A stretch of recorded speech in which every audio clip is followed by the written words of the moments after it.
Hello everyone. இன்னைக்கு chapter வந்து என்ன பார்க்க போறோம்னா அப்பீல்ஸ். இது வந்து relevant for CA and CMA final direct taxation. ஓகேவா? ஸோ ஃபர்ஸ்ட் அப்பீல்னா என்ன? ஸோ அப்பீல்னா ரொம்ப சிம்பிள், கம்ப்ளைண்ட். ஸோ அப்பீல்னா it is just a complaint. ஓகேங்களா? ஸோ இங்க யார்கிட்ட கம்ப்ளைண்ட் பண்ண போறோம்? ஸோ இங்க என்னன்னா appeal will be made to the superior authority. So superior authority கிட்ட போய் என்ன பண்ணுவோம்? இங்கே அப்பீல் போவோம். ஓகேவா? எதுக்காக சுப்பீரியர் அத்தாரிட்டி கிட்ட போவோம்? ஃபார் த இன்ஜஸ்டிஸ்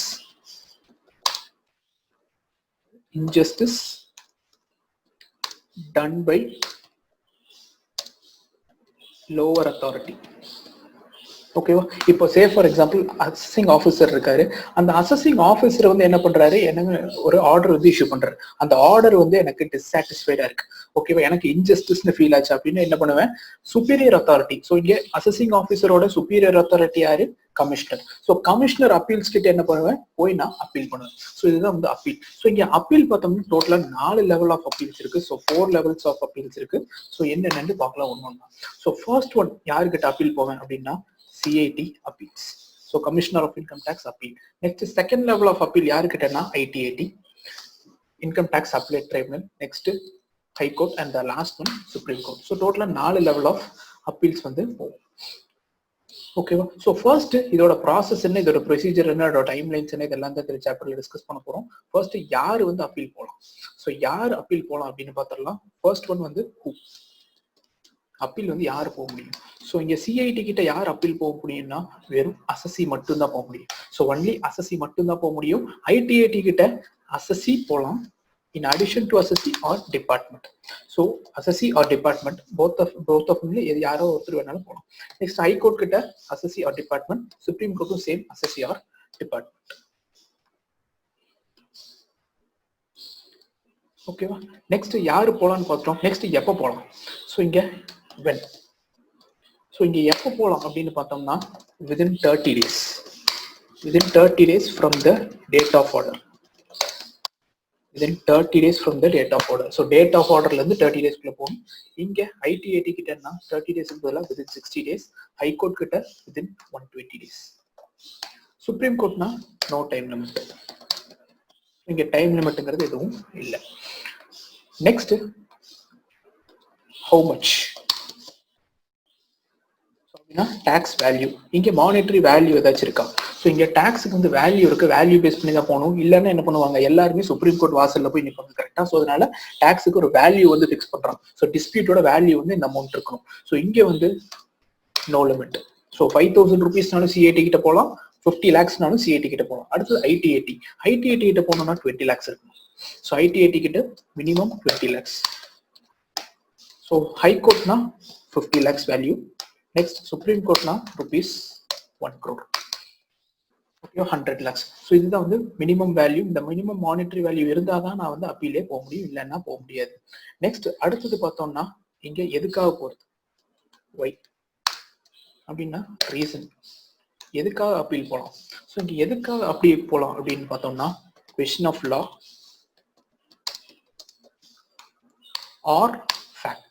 ஸோ ரெண்டுத்துல எதுக்காக வேணாலும் வந்து சிஐடி கிட்ட அப்பீல் போகலாம். ஸோ ஃபர்ஸ்ட் கொஸ்டின் ஆஃப் லானா என்ன, ஃபேக்ட்னா என்ன? கொஸ்டின் ஆஃப் ஃபேக்ட் என்னன்னா, இப்போ சேஃப் ஃபார் ஒரு டிரான்சாக்ஷன் நடந்திருக்கு, அந்த டிரான்சாக்ஷன் உண்மையிலே நடந்துச்சா இல்லையா அப்படின்னு ஸ்க்ரூட்டனைஸ் பண்றது தான் question of fact. And question of law என்னன்னா, ஒரு லால ஒரு ப்ரொவிஷன் இருக்கு, அந்த ப்ரொவிஷனை வந்து அசசி நான் ஒரு மாதிரி இன்டரப்ட் பண்றேன், பட் வேரஸ் வந்து டிபார்ட்மெண்ட் ஒரு மாதிரி வந்து இன்டரப்ட் பண்றாங்க. ஸோ ரெண்டு பேருக்குமே டிஃபரன்சஸ் ஆஃப் ஒப்பீனியன் இருக்கு.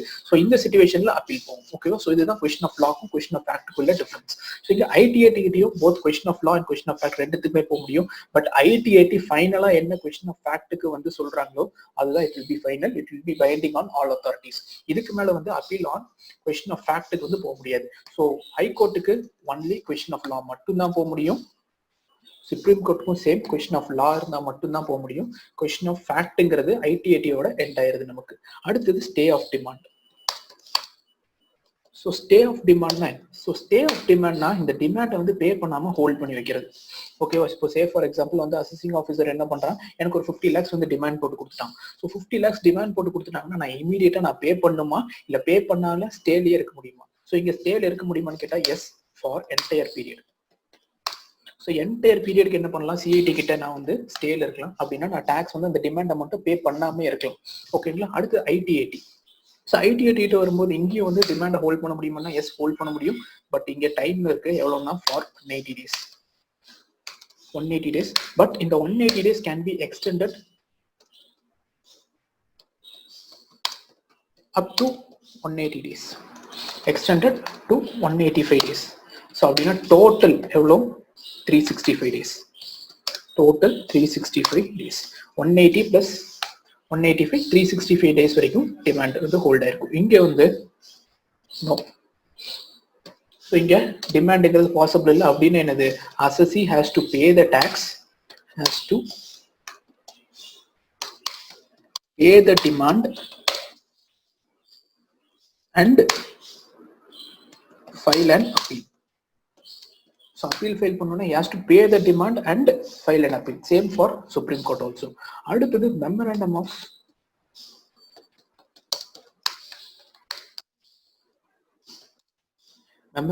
cross appeal.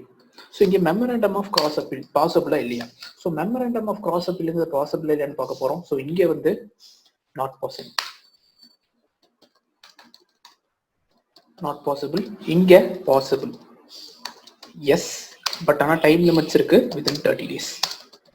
So within 30 days. இங்க ரெண்டு இடத்துலயுமே சுப்ரீம் கோர்ட் அண்ட் ஹை கோர்ட்டுக்கு ரெண்டுத்துக்குமே வந்து not possible. Okay. So next one வந்து டைம் லிமிட் வந்து ஃபார் கம்ப்ளீஷன். ஸோ இங்க கம்ப்ளீஷனுக்கு டைம் லிமிட் இருக்கு. Time limit. ஸோ இந்த டைம் லிமிட் எதுக்காக, ஃபார் கம்ப்ளீஷன். ஸோ இங்க கம்ப்ளீஷன் வந்து சிஐடி கிட்ட எவ்வளவு நாள் கம்ப்ளீஷனுக்கு டைம் தரான்னு பார்த்தோம்னா within 1 year. So within 1 year from the date of appeal. So date of appeal வந்து 1 year குள்ள நான் க்ளோஸ் பண்ணும். From the within 1 year from the end of the financial year. End of the financial year in which year of appeal. Okay. Next ITAT னா within 4 years. இங்க no limit. Supreme court and high கோர்ட்டுக்கு no time limit, இந்த மாதிரி time limit restriction எதுவுமே கிடையாது. So அடுத்தது rectification. So ரெக்டிஃபிகேஷன்னா mistake in order. So order issue பண்ணியிருக்காங்க, அந்த ஆர்டர்ல வந்து ஏதோ ஒரு மிஸ்டேக் இருக்கு அப்படின்னா அதை சேஞ்ச் பண்ண முடியுமா, அதை ரெக்டிஃபை பண்ண முடியுமா. ஸோ இங்க வந்து எஸ், இதுக்கு எவ்வளோ நாள் இருக்கு டைம் லிமிட் அப்படின்னு பார்த்தோம்னா within 4 years from the end of the financial year in which order is issued. So order issue பண்ணதுல இருந்து end of the financial year plus 4 years time. Next ITAT க்கு within 4 years கிடையாதுங்க, 6 months. So இங்க 6 months from the end of the month. From the end of the month. So இங்க ரெண்டுத்துக்குமே வந்து ரெக்டிஃபிகேஷன்ங்கிறது no provision. இங்க no provision for rectification. No provision for rectification for High Court and Supreme Court. So அவ்வளவுதான், இந்த நாலுமே பார்த்துட்டோம். இங்கே காமனா ஒரு பாயிண்ட் இருக்கு எல்லாத்துக்குமே, என்னன்னா in case of delay,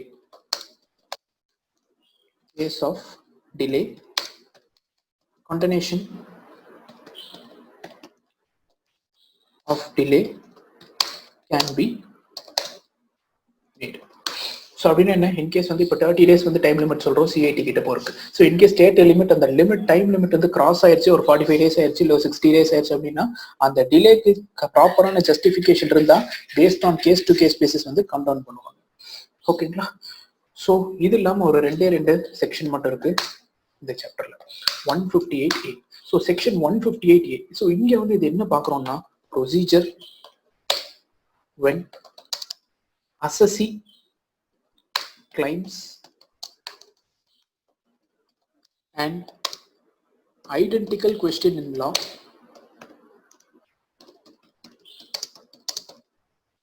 is pending before High Court or Supreme Court. So அப்படின்னா என்ன, இங்க ஒரு எக்ஸாம்பிள் எழுதிடலாம். ஓகேவா. ஸோ எக்ஸாம்பிள் வந்து அசஸ்மெண்ட் இயர் 2016-17. ஓகேவா. அசஸ்மெண்ட் இயர் 2016-17க்கு question of law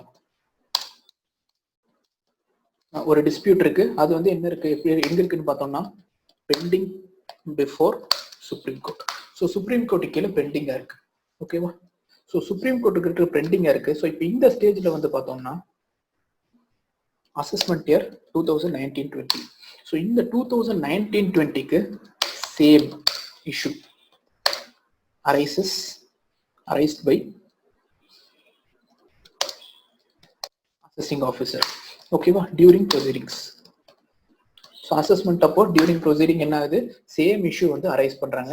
ஸோ இப்போ என்ன பண்றது, ஸோ இப்போ என்ன பண்றது அப்படின்னு பார்த்தோம்னா இங்க அசஸி ஹேஸ் அ, ஸோ இங்க அசஸி வந்து என்ன பண்ணலாம் அப்படின்னா, so first who has to apply. So who has to apply அப்படின்னு பார்த்தோம்னா assessee. So assessee will be the person who will be applying it. அடுத்தது when, எப்போ அப்ளை பண்ணணும். ஸோ எப்போ அப்ளை பண்ணணும்னா the case is pending before the assessing officer. So அப்படின்னா நம்ம example படி 2019-20. ஓகேவா, and the same identical question is pending before the Supreme Court. Say for example நம்ம எக்ஸாம்பிள் என்னது, அசஸ்மெண்ட் இயர் 2017. ஸோ இங்க வந்து ஒரே ஒரு கண்டிஷன் என்ன அப்படின்னு பார்த்தோம்னா இங்க அசஸி should be the same. அசஸி should be the same அப்படின்னா அசஸ்மெண்ட் இயர் 2016-17 இந்த கேஸ்லயும் அண்ட் அசஸ்மெண்ட் இயர் 2019-20. ஸோ இந்த ரெண்டு கேஸ்லயும் அசஸி should be the same. டிஃப்ரெண்டான அசஸிஸ் வந்து இருக்கக்கூடாது. ஓகேவா, ஸோ அப்படி இருந்தா என்ன ப்ரொசீஜர். ஸோ என்ன ப்ரொசீஜர், ஸோ ப்ரொசீஜர் என்னன்னு பார்த்தோம்னா ரொம்ப simple. Declaration to be filed by assessee to AO or appellate tribunal. ஏன்னா அப்பலேட் ட்ரைபுனல். ஸோ இப்போ இந்த மாதிரி சிச்சுவேஷன்ல இந்த அப்பலேட் ட்ரைபுனலோ இல்லை அசஸிங் ஆஃபீஸரோ என்ன பண்ணுவாங்கன்னா தே வில் அக்ரி. ஓகேவா, ஸோ ஃபர்ஸ்ட் ஆப்ஷன் என்ன, ஏஓ வில் அக்ரி. இது ஃபர்ஸ்ட் ஆப்ஷன். அடுத்து செகண்ட் ஆப்ஷன் என்னன்னு பார்த்தோம்னா AO may reject. So AO may agree na enna, AO may reject na enna. Okay, so first option varuvom, AO வந்து agree பண்றாரு. So AO வந்து agree பண்ணா என்ன ஆகும் அப்படின்னு பார்த்தோம்னா he will make an order without waiting for the decision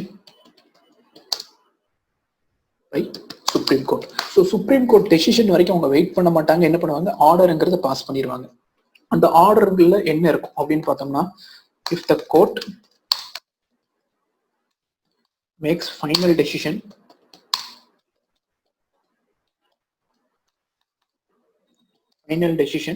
then the same shall be applied to the present case. ஓகேவா, so present கேஸ்னா இந்த 2016-17 ஓட ஜட்மெண்ட் வந்து அப்படியே எடுத்து 2019-20 அப்ளை பண்ணிடுவாங்க. ஸோ அதுதான் வந்து if AO agrees. If AO rejects, so if AO ரிஜெக்ட்ஸ்னா ரொம்ப simple, regular assessment will continue. Regular assessment process will continue. So இதுல எந்த பிரச்சனையுமே இல்லை. ஸோ ஏஓ வந்து அக்ரி பண்ணாருன்னா ரொம்ப simple, regular assessment process will continue. ஓகேங்களா, ஸோ இங்க வந்து ஒரே ஒரு டிஸ்அட்வான்டேஜ். ஸோ இங்க டிஸ்அட்வான்டேஜ் இருக்கு டு அசஸி. ஸோ என்னடா டிஸ்அட்வான்டேஜ் டு அசஸி அப்படின்னா, so in case supreme court's decision is unfavorable to the assessee. So Supreme Court decision is unfavorable to assessee. So in the situation la enna agumna the same will be applied to the present case also. கரெக்டா, so இப்போ இந்த 2016-17 issue பண்ண அந்த decision வந்து unfavourable ஆயிருச்சு எனக்கு அப்படின்னா 19-20க்கும் it will be unfavourable to me. ஓகேவா, இந்த சிச்சுவேஷன் என்னால என்ன பண்ண முடியாது அப்படின்னா assessee cannot file an appeal அப்படின்னா for assessment year 2019-20 to any authorities. ஓகேவா, ஒண்ணுமே பண்ண முடியாது. So assessee cannot file an appeal to any authority. So any authority கிட்ட அப்பீலுங்கிறது போகவே முடியாது. ஓகேங்களா? ஸோ இதுதான் வந்து பெரிய டிஸ்அட்வான்டேஜ். அடுத்தது கடைசி ஒரே ஒரு செக்ஷன் இருக்கு, section 158AA. So section 158AA. So 158AA என்னன்னு பார்த்தோம்னா, இங்க appeal by CIT where identical cases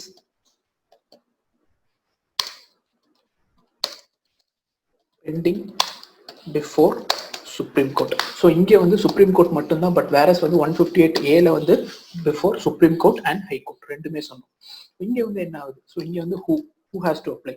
so இங்கே who has to apply அப்படின்னு பார்த்தோம்னா CIT. ஸோ CIT தான் அப்பீல் பண்ணணும்.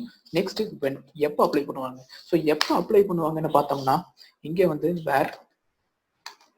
when CIT appeals has disposed the case. ஓகேவா? இங்கே டிஸ்போஸ்ட்னு எழுதுறேன். dispose the case in favor of assessee. In favor of assessee அப்படின்னா என்னது? unfavorable to department. unfavorable to department. So இப்போ இந்த சிச்சுவேஷன்ல என்ன பண்ணுவாங்க? So unfavorable to department and the same identical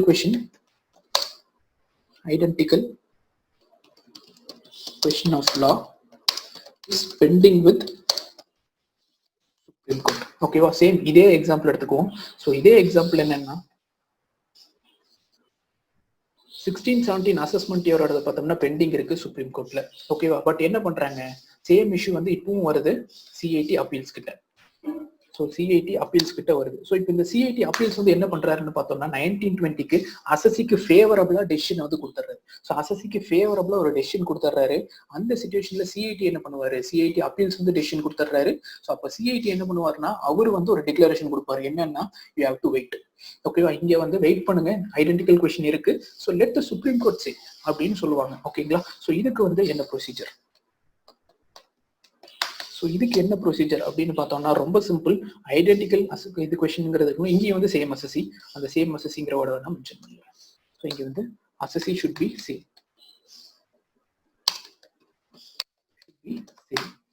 ஓகேவா? In both the cases, both the cases assessee should be the same. Next, procedure. So procedure என்னன்னு பார்த்தோம்னா ரொம்ப simple. Procedure will direct the assessing officer to make an application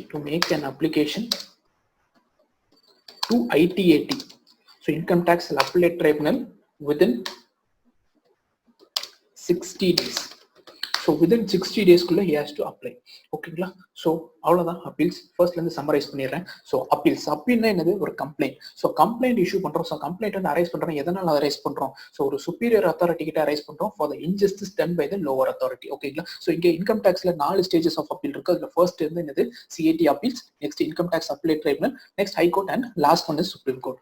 so யார் வந்து appeal பண்ணலாம்? Assessee or department. Next, எப்போ assess பண்ணலாம்? இதுக்கு time limit இருக்கா to apply? Or next how much, ஏதோ டாக்ஸ் மானிட்டரி வேல்யூ இருக்கான்னு பார்த்தோம். நெக்ஸ்ட் என்ன ரீசனுக்காக அப்ளை பண்ணும்? Whether question of law or question of fact. Next stay of demand, அப்படின்னா அந்த ஹோல்டுங்கிறது கிடைக்குமா, இல்லைனா டிமாண்ட் வந்து பே பண்ணிட்டு தான் அப்பீல் போகணுமா? மெமராண்டம் ஆஃப் கிராஸ் அப்பீலுக்கு வந்து அலௌடா இல்லையா? Next time limit to complete. So இந்த அப்பீல வந்து எப்போ வந்து கம்ப்ளீட் பண்ணும்? ஆர்டர் வந்து இஷ்யூ பண்ணும். நெக்ஸ்ட் இஷ்யூ பண்ண ஆர்டர்ல ஏதாச்சும் ஒரு மிஸ்டேக் இருந்தால் அதை ரெக்டிஃபை பண்ண முடியுமா, முடியாதா? முடியும்னா என்ன டைம்? ஸோ இங்கே கன்வர்டேஷன் ஆஃப் டிலே வந்து case to case basis allow பண்ணுவாங்க. 158A. ஸோ இந்த 158Aங்கிறது என்ன? அசசி வந்து கிளைம் பண்ணுவாங்க, ஐடென்டிக்கல் கொஸ்டின் ஆஃப் லா வந்து பெண்டிங்ல இருக்கு, ஸோ ஹோல்ட் பண்ணுங்கன்ட்டு அவங்க கேட்பாங்க. ஓகேவா? இங்க அசசி கேட்பாங்க, எப்போ பெண்டிங்ல இருக்கணும் கொஸ்டின், சேம் ஐடென்டிக்கல் கொஸ்டினா இருக்கும், அசசி ஷுட் பி த சேம். ஓகேவா? ஸோ இப்போ இந்த சிச்சுவேஷன்ல வந்து ஒரே ஒரு டிஸ்அட்வான்டேஜ் இருக்கு. என்ன டிஸ்அட்வான்டேஜ் இருக்கு அப்படின்னா, இன்கேஸ் சுப்ரீம் கோர்ட்டோ இல்ல ஹை கோர்ட்டோ டெசிஷன் வந்து அன்ஃபேவரபிள் டு த அசசியா வந்துருச்சுன்னா, the same will be applied to all the cases. ஓகேவா? ஸோ இந்த பிரசன்ட் கேஸ்க்கும் என்ன ஆகும்? அந்த டெசிஷன் வந்து அப்ளை ஆகும். ஸோ இங்க வந்து அந்த அசசி cannot file any appeal. So இங்க அசசி cannot file any appeal to any of the authority அந்த மாதிரி சிச்சுவேஷன்ல. ஸோ இது வந்து ஒரு மேஜர் டிராபேக், ஒரு செட்பேக்கா இருக்கு. Next 158AA. ஸோ இங்க வந்து யார் அப்பீல் போவாங்கன்னு பார்த்தோம்னா CIT.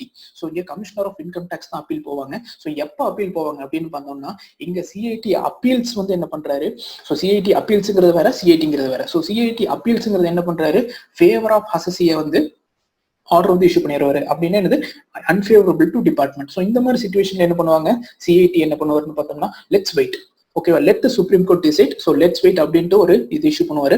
ஸோ அதுக்கு தான் என்ன பண்ணுவாங்கன்னா CIT will direct assessing officer to make an application to ITAT. இங்க டைம் லிமிட் இருக்கானா? எஸ், டைம் லிமிட் இருக்கு, வித்தின் 60 days. ஓகேவா, thank you. Hey guys, hope you like this video. So if you want the full length video of this chapter or any of the chapter, or if you want to join our live online interactive classes or any sort of inquiries, you can contact me over the Instagram. The ID is available in the description, and thanks for watching. Bye.